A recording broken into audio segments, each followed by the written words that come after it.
बिस्मिल्लाहिर्रहमानिर्रहीम। अस्सलाम वालेकुम स्टूडेंट्स। आज के टॉपिक में, आज के लेक्चर में हम लोग देखेंगे चैप्टर 9 का क्लास 9 का चैप्टर 4 का जो टॉपिक है 4.4 टॉर्क और the moment of a force. इसको पढ़ेंगे कि टॉर्क एक्चुअली क्या होता है, torque moment of the force, या फिर इसको एंगुलर फोर्स या रोटेशनल फोर्स भी इसको कह सकते हैं। ठीक है, तो उसको हम लोग पढ़ने से पहले उसके जो कुछ इंपॉर्टेंट टर्म्स हैं उससे रिलेटेड कि रिजिड बॉडी क्या चीज़ होती है, एक्सिस ऑफ रोटेशन क्या होता है, line of the action of the force, moment arm, और उसके बाद टॉर्क की डेफिनेशन, उसकी जो डेली लाइफ से कुछ एग्जांपल्स है वो हम देखेंगे, और टॉर्क का जो फार्मूला है और उसका यूनिट। ठीक है, तो हम अपनी डेली लाइफ में ये एग्जांपल देखते हैं कि अगर आपने किसी डोर को ओपन करना है या क्लोज़ करना है, ठीक है, तो आप उसको क्या करते हो, पुश करते हो या पुल करते हो। ठीक है, तो बेसिकली जो पुश और पुल है वो क्या चीज़ होती है, फोर्स होती है जो बॉडी के ऊपर अप्लाई की जाती है। ठीक है, तो एक ऐसी फोर्स जिसको पुश करने से, पुल करने से या बॉडी के ऊपर फोर्स अप्लाई करने से बॉडी में टर्निंग इफेक्ट प्रोड्यूस हो, ठीक है, यानी वो टर्न कर जाए, तो उसको फिनोमेना को हम लोग कहते होते हैं टॉर्क। उसकी एग्जांपल ले लें कि ये आपके पास डोर है, ठीक है, ये वाला जो इसका पॉइंट है ये वॉल के साथ इस तरह फिक्स हुआ है, इसको फिक्स पॉइंट या जॉइंट भी कहते होते हैं। ठीक है, जॉइंट, या फिर इसको आप लोग हिंज भी कहते होते हैं। ठीक है, हिंज पॉइंट या हिंज जॉइंट भी कहते हैं। ठीक है, अब क्या करेंगे, यहाँ आपने फोर्स अप्लाई करनी है, डोर को ओपन करना है, हैंडल की मदद से डोर को आप ओपन कर रहे हो या क्लोज़ कर रहे हो, तो हम इसको क्या करते हैं, इसको पुश करते हैं। ठीक है, तो ये जो डोर है ये इस पॉइंट के अबाउट, ये जो पॉइंट है उसके अबाउट ये क्या कर जाती है, इस तरह रोटेट कर जाती है। ठीक है, तो ये वाला जो पॉइंट होगा बेसिकली इसे हम कहते हैं एक्सिस ऑफ रोटेशन। ठीक है, एक्सिस ऑफ रोटेशन वो पॉइंट होता है जिसके अबाउट जो बॉडी है वो क्या करती है, रोटेट करती है, और जहाँ पे आप फोर्स अप्लाई कर रहे हो, फोर्स हमने इस एंड पे अप्लाई किया, तो इस पॉइंट को कहते होते हैं line of the action of the force. ठीक है, क्लियर।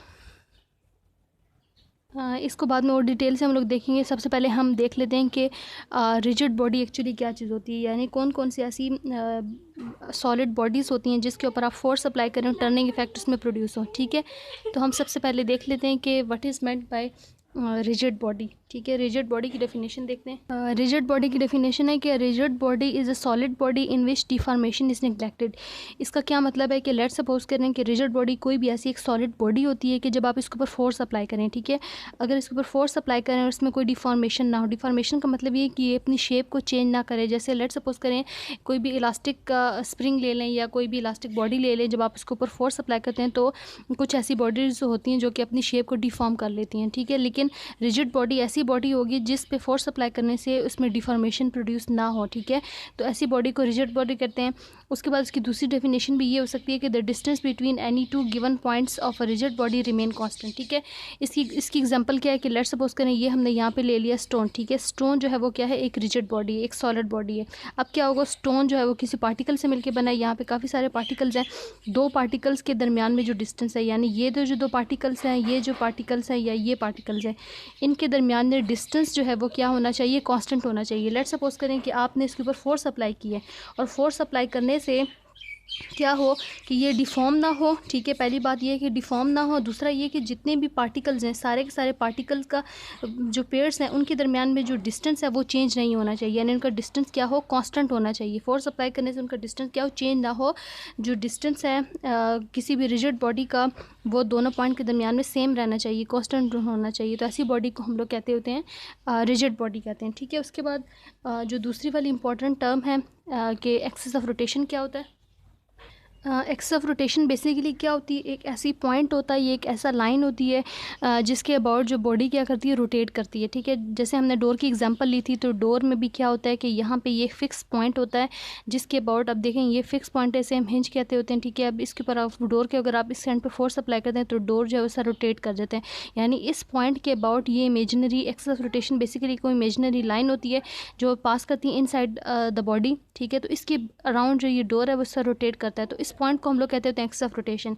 या यूँ इसकी डेफिनेशन देख लें कि the particles of the body moves in circle with their centre are lying on this line. ठीक है, लेट सपोज करें कोई और इस तरह की बॉडी है। ठीक है, तो एक्सिस ऑफ रोटेशन क्या होगा, इस तरह बिल्कुल फिक्स पॉइंट होगा, यहाँ पे काफ़ी सारे पार्टिकल्स हैं। ठीक है, उनका सेंटर से जो डिस्टेंस है वो हम लोग ये ले लेंगे, और ये वाली जो लाइन होती है, ये वाली जो लाइन है इसके अबाउट, ये भी इधर भी काफ़ी सारे पार्टिकल्स हैं, इधर भी पार्टिकल्स हैं, ये सारे के सारे पार्टिकल इस पॉइंट, इस लाइन के अबाउट जो है वो रोटेट कर रहे होते हैं। ठीक है, तो इसे हम लोग कहते होते हैं हैं, this is basically call axis of the rotation of the body. ठीक है, अब हम लोग टॉर्क की डेफिनेशन देखते हैं। अच्छा, इसको अंडरस्टैंड करने के लिए कि line of action of force क्या होता है, मोमेंट आर्म क्या होती है, उसको हम लोग देखने के लिए यहाँ पे एक स्पैनर ले लेते हैं। स्पैनर आपने देखा होगा मैकेनिक्स वगैरह जो है वो नट खोलने के लिए यूज़ करते होते हैं, या फिर अगर आप लोग देखें कि अगर आपने कोल्ड ड्रिंक्स वगैरह जो लेते होते हैं उसकी बॉटल की कैप को ओपन करने के लिए जो ओपनर होता है, ठीक है, उसको भी जो है वो यूज़ करते होते हैं टू ओपन द और close the cap of the bottle. ठीक है, तो लेट सपोज करें ये हमने यहाँ पे एक स्पैनर ले लिया, ये अब इस नट को हम लोगों ने जो ओपन करना है, ठीक है, या नट को क्लोज़ करना है या ओपन करना है, तो इसके लिए मैंने यहाँ पे स्पैनर यूज़ कर लिया। अब क्या होगा कि अगर आप इसको गौर से देखें तो जो फोर्स हम लोग अप्लाई करते हैं, ये इधर आउटर एंड पे या इस एंड पे जो हम लोग फोर्स अप्लाई करते हैं। ठीक है, तो इस पॉइंट पे जहाँ पे आप ये फोर्स अप्लाई कर रहे होते हैं, इसे हम लोग कहते होते हैं line of the action of the force. ठीक है, line of action of force, clear. ठीक है, और अगर आप इसको देखें तो ये जो है ना, ये इसका फिक्स पॉइंट है, या जिसे हम लोग पिवट पॉइंट भी कह सकते हैं या फिक्स पॉइंट कह सकते हैं।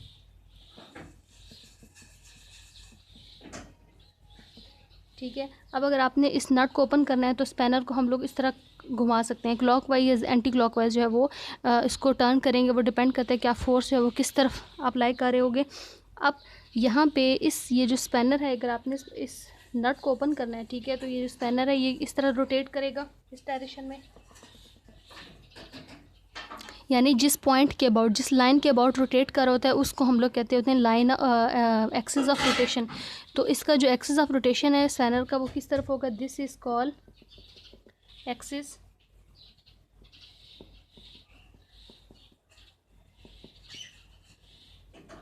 तो ये वाला जो पॉइंट है, ये वाली जो लाइन है, इमेजिनरी लाइन, इसको हम लोग कहते होते हैं जिसके अबाउट ये बॉडी रोटेट करेगी, इसे हम लोग कहते हैं this is axis of rotation, और ये वो पॉइंट है जहाँ पे आप फोर्स अप्लाई कर रहे हो, तो this is called line of the action of the force. ठीक है, अब हमने मोमेंट आर्म को देखना है। मोमेंट आर्म एक्चुअली क्या होता है, डिस्टेंस होता है, और कौन सा डिस्टेंस होता है, एक्सिस ऑफ रोटेशन से लेके लाइन ऑफ द एक्शन तक जो डिस्टेंस होता है, line of the action of the force तक जो डिस्टेंस होता है, इसे हम लोग कहते हैं मोमेंट आर्म। मोमेंट आर्म को आप लोग एल से भी रिप्रेजेंट कर सकते हैं, moment arm. Moment arm is basically distance. ठीक है, और ये डिस्टेंस कैसा डिस्टेंस होता है, this is the perpendicular distance. देखें ये वाला जो डिस्टेंस है ये फोर्स के परपेंडिकुलर है, फोर्स के भी परपेंडिकुलर है, line of action of the axis of rotation के भी। ठीक है, तो मोमेंट आर्म कौन सा डिस्टेंस होता है, परपेंडिकुलर डिस्टेंस होता है, कहाँ से, एक्सिस ऑफ रोटेशन से लेके line of action of force तक जो डिस्टेंस है that is called moment arm. ठीक है, क्लियर। अब हम लोग टॉर्क की डेफिनेशन देखते हैं कि टॉर्क क्या होता है, उसके बाद उसका फार्मूला देख लेते हैं। टॉर्क की डेफिनेशन है the turning effect of the force is called torque, और उसकी दूसरी डेफिनेशन ये हो सकती है कि the torque is a turning force that tends to cause the rotation around an axis. ठीक है, किसी भी बॉडी में अगर फोर्स लगाने से टर्निंग इफेक्ट प्रोड्यूस हो रहा है तो उस फिनोमेना को हम लोग कहते होते हैं टॉर्क, या फिर मोमेंट ऑफ द फोर्स कहते हैं। या इसकी दूसरी डेफिनेशन अगर हम देखें तो टॉर्क और the moment of the force is the tendency of the force to rotate an object about an axis, and torque is basically measure of the tendency, measure of the turning effect of the force of an object। ठीक है, तो ये इसकी torque हो गया। Torque का हम लोग रिप्रेजेंटेशन अगर देखें, उसका फार्मूला चेक करें तो टॉर्क का फार्मूला उसको कैसे रिप्रेजेंट करेंगे, टॉर्क की जो रिप्रेजेंटेशन है वो टाउ इसको पढ़ते हैं। ठीक है, और वो डिपेंड करता है लाइन फोर्स पे कि कितनी आप फोर्स अप्लाई करें। फोर्स की भी वो डायरेक्टली प्रोपोर्शनल है, यानी जितनी ज़्यादा फोर्स अप्लाई करेंगे उतना ही उसमें टर्निंग इफेक्ट आएगा। तो एक तो फोर्स पे डिपेंड कर रहा है, दूसरा जो है वो मोमेंट आर्म पे डिपेंड कर रहा है। मोमेंट आर्म क्या चीज़ थी, परपेंडिकुलर डिस्टेंस है एक्सिस ऑफ रोटेशन से line of action of the force पे, तो मोमेंट आर्म पे भी डिपेंड कर रहा है। मोमेंट आर्म जितना ज़्यादा होगा उतना ही बॉडी में क्या होगा, टर्निंग इफेक्ट प्रोड्यूस होगा। इसीलिए अगर आप लोगों ने अपनी घरों में देखा होगा कि जो जिस जगह से आप लोग डोर का जो नोब है, ठीक है, डोर का जो हैंडल होता है वो बिल्कुल आउटर एज पे होता है। ये हिंज है जहाँ से ये डोर फिक्स पॉइंट है, और इसका जो नोब होता है वो हमेशा आउटर एज पे बनाया जाता है। आउटर एज पे इसलिए रखा जाता है ताकि हमारे पास मोमेंट आर्म जो है वो परपेंडिकुलर डिस्टेंस ज़्यादा होगा। जितना परपेंडिकुलर मोमेंट आर्म ज़्यादा होगा उतना ही टॉर्क का फिनोमेना क्या होगा, टर्निंग इफेक्ट उसमें ज़्यादा प्रोड्यूस होगी। ठीक है, तो टॉर्क के साथ भी इसका टॉर्क का फोर्स के साथ भी डायरेक्ट रिलेशन, और मोमेंट आर्म पे भी उस पर डायरेक्टली प्रोपोर्शनल है। क्लियर। अब इसका ऐसा यूनिट अगर हम लोग चेक करें तो इसका ऐसा यूनिट क्या होगा, अब दो चीज़ों पे डिपेंड कर रहा है, एक फोर्स पे और एक मोमेंट आर्म पे। तो फोर्स का यूनिट क्या होता है, फोर्स का यूनिट न्यूटन होता है। और मोमेंट आर्म एल जो है बेसिकली मोमेंट आर्म डिस्टेंस होता है, तो डिस्टेंस जो है वैसा ही यूनिट है, बेस यूनिट है इसका और इसकी जो यूनिट है वो क्या होता है, मीटर होता है डिस्टेंस का। तो हमारे पास टॉर्क का जो यूनिट आ गया मोमेंट ऑफ द फोर्स का, that is newton metre. I hope ये सब लेक्चर आपको इजीली क्लियर हो गए होंगे। तो अगले लेक्चर में हम लोग पढ़ेंगे प्रिंसिपल ऑफ मोमेंट्स।